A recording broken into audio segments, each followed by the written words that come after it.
Hello everyone, good morning. তো তোমরা সবাই কেমন আছো? আশা করছি সবাই খুব ভালো আছো। তো তোমাদেরকে সাথে নিয়ে আজকের ব্লগটা শুরু করছি। তো এখন হচ্ছে সকালবেলা, এই সবে ঘুম থেকে উঠলাম। ঘুম থেকে উঠে এরকম বৃষ্টি দেখতে কার ভালো লাগে বলো তো? ঘুম থেকে উঠেই দেখছি এরকম বৃষ্টি, বাইরে গিয়ে কলপাড়ে গিয়ে কাজ করব সেটাও পারছি না এই বৃষ্টিতে। তো এখনও উঠোনটাও ঝাড়ু দেওয়া হয়নি, ঘরটার কিছুই ঝাড়ু দিইনি। তো এই যে দাঁড়িয়ে দাঁড়িয়ে দেখছিলাম। আর ঘুম থেকে উঠে একদম বৃষ্টি ভালো লাগে না আমার। তো যখন ঘুমোতে যাই তখন যদি বৃষ্টিটা হয় তাহলে কিন্তু আমার বেশ ভালো লাগে, ঘুমটাও ভালো হয়। কিন্তু ঘুম থেকে ওঠার পর বৃষ্টি আমার একদমই ভালো লাগে না। তো কত কাজ পড়ে আছে, তো সেটা আর কি বসিয়েছিলাম। এদিকে জলের টাইমও হয়ে গেছে, জলও চলে যাবে, সেটাও একটা চিন্তা যে জল চলে যাবে। আর আমাদের সব কাজ যেহেতু টাইম কলের জলেই করা হয়, আশিপাশি সব কাজ ওই টাইম কলের জলে করা হয়। 8টার সময় জল চলে যায়, 6টার সময় আসে, আর 8টার সময় জল চলে যায়। তো 3-4 বেলা এরকম জল দেয়, সকালে দেয়, দুপুরে দেয়, বিকালে দেয়, রাত্রে দেয়। তো 4বার জল দেয়। তো এই আর কি ওই জলেই আমাদের আর কি চলে যায়। তো এই আর কি ভাবছিলাম দাঁড়িয়ে দাঁড়িয়ে। তারপর ভাবলাম যে কতক্ষণ আর দাঁড়িয়ে থাকবো, কাজগুলো সেরে ফেলি। তো আগে আসলাম বিছানাটা গোছাতে, যে বাইরে বৃষ্টি পড়ছে, বিছানাটা গুছিয়ে নিই। আর জানলাটা দিয়ে ঘুমিয়েছিলাম রাত্রে। অন্যান্য দিন জানলাটা খুলেই ঘুমাই, যখন প্রচুর পরিমাণে গরম ছিল তখন আর কি জানলাটা খুলেই ঘুমানো হতো। কিন্তু এই যে দুদিন ধরে বৃষ্টি হচ্ছে না, তো সে কারণের জন্য জানলাটা দিয়ে আর কি ঘুমানো হয়। তো জানলাটা খুলে নিলাম। তারপরে এই যে বালিশের কভার টভার আর কি সব ঠিকঠাক করে রাখছি। কোল বালিশের কভারটা চেঞ্জ করব, ওই মাথার বালিশের কভারগুলো চেঞ্জ করব না, কেন কি কালকেই বালিশে দিলাম। তো সে কারণের জন্য ভাবলাম ওইগুলো আর চেঞ্জ করব না। কোল বালিশেরটা 2-3 দিন হয়ে গেছে, তো কোল বালিশের কভারটা একটু চেঞ্জ করে নিই। তো সেটাই আর কি করছি। আর অয়ন জানো তো বাইরে আছে, অয়নও অনেকক্ষণ আগে ঘুম থেকে উঠে পড়েছে, আজকে একসঙ্গেই ওঠা হয়েছে। অয়ন সেই কালকে দুপুরে তো ঘুমায়নি, সেই সন্ধ্যার দিকে ঘুমিয়েছে, সন্ধ্যার পরপর আর কি ঘুমিয়েছে। তো ঘুম থেকে এই যে সকালে উঠলো, সেই কালকে সন্ধ্যাবেলা ঘুমিয়েছে ওইভাবেই রাত 10টার সময় ঘুমিয়ে ঘুমিয়েই খাইয়েছি।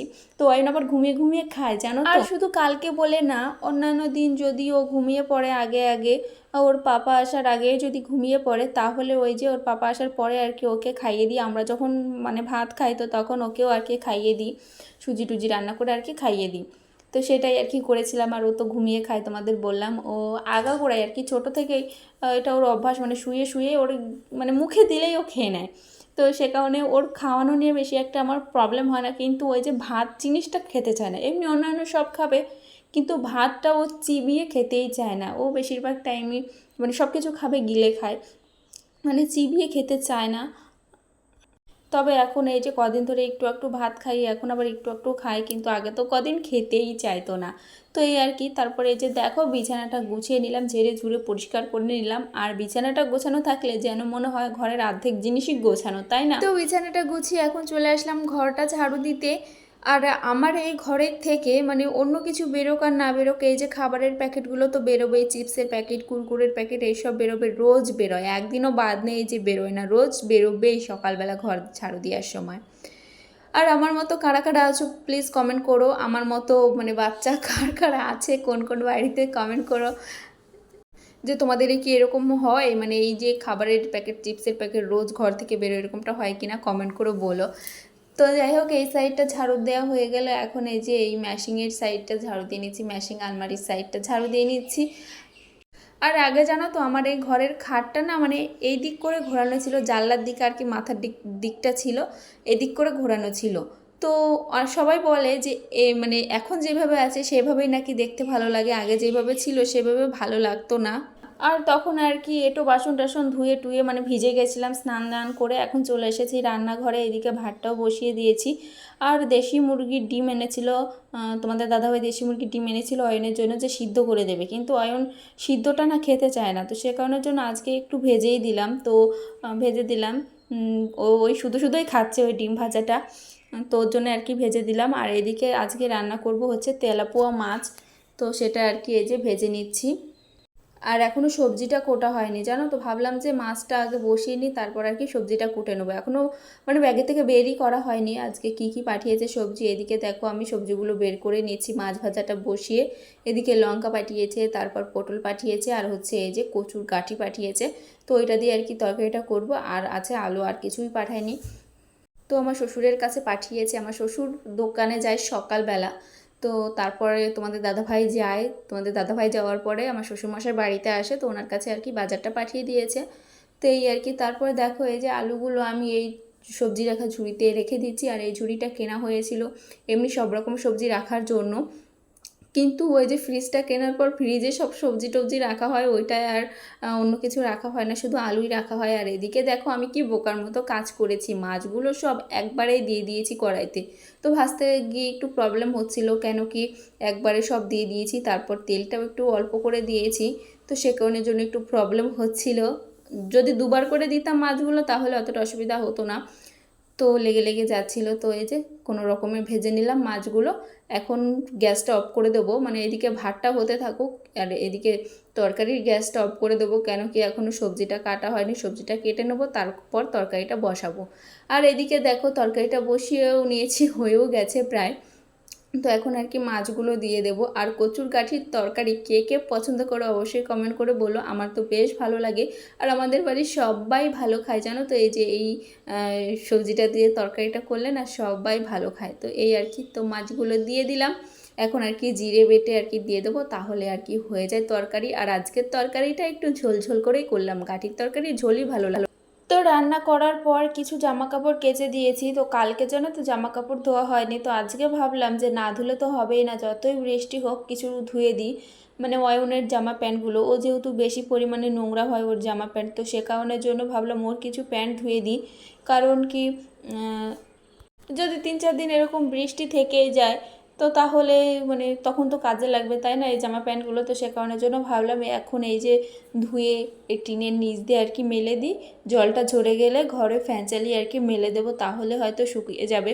তো সেটাই ভাবছি। তারপরে এই যে তোমাদের দাদাভাই দুটো গেঞ্জি আর আমার দুটো নাইটি ধুয়েছি, সব ধুইনি। অনেক জামা কাপড় জমেছিল কিন্তু সব জামা কাপড় ধুইনি, মানে অর্ধেকেরও অর্ধেক ধুয়ে দিয়েছি, আরও সব জামা কাপড়গুলো রয়েছে যেগুলো ধোয়া হয়নি, কারণ সব জামা কাপড় ধুলে শুকোবে না, তো সে কারণের জন্য অল্প কিছু ধুয়েছি, যেগুলো আর কি দরকার সেগুলোই।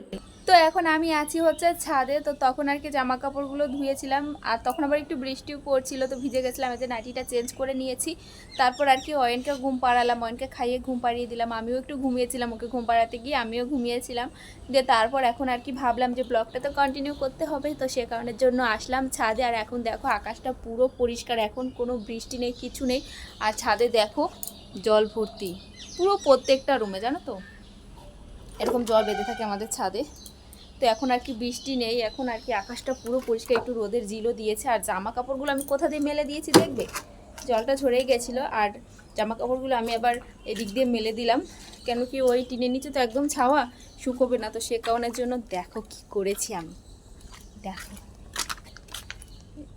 সব এই পাথরের উপর দিয়ে মেলে দিয়েছি, অয়নের ছোটো ছোটো জামা প্যান্টগুলো তো পাথরের উপর দিয়ে মেলেছি। আর এই যে আমার সেই দুটো নাইটি, তো নাইটি দুটো না মানে উল্টো করে মেলে মেলে আর কি, উল্টো দিকটা রং জ্বলে গেছে, কিন্তু এমনি সোজা দিকটা ভালো আছে রংটা। তো এই যে এখান দিয়ে মেলে দিয়েছি, তো তাও পুরোপুরি শোকায়নি, রোদে জিল দিয়েছে বলে আর কি সব বাইরে দিয়ে মেলে দিলাম। তো এই আর কি। আর অয়ন তো এখনও ঘুমোচ্ছে, আর আমি ভাবলাম যে ছাদে গিয়ে আর কি আজকের ব্লগটা এন্ড করবো, তো সে কারণের জন্য ছাদে এসেছি। আর এই জায়গার থেকে কিন্তু ভিউটা বেশ ভালো। আর এই যে দেখো চালতে ধরেছে, এটা হচ্ছে চালতে গাছ, তো এই যে ছোটো ছোটো ছোটো ছোটো সবে ধরেছে। তো আগে যখন এই যে এই ডালটা ছিল এই সাইডে ছিল, মানে হাত দিয়েই পারা যেত, কিন্তু এই যে যখন আমাদের ঘরের কাজ হলো তখন আর কি ওই ডালটা কেটে দেওয়া হয়েছে, এখন আর কি হাত দিয়ে পারা যায় না, তো এখন আর কি ওই সাইডে। তো এই আর কি,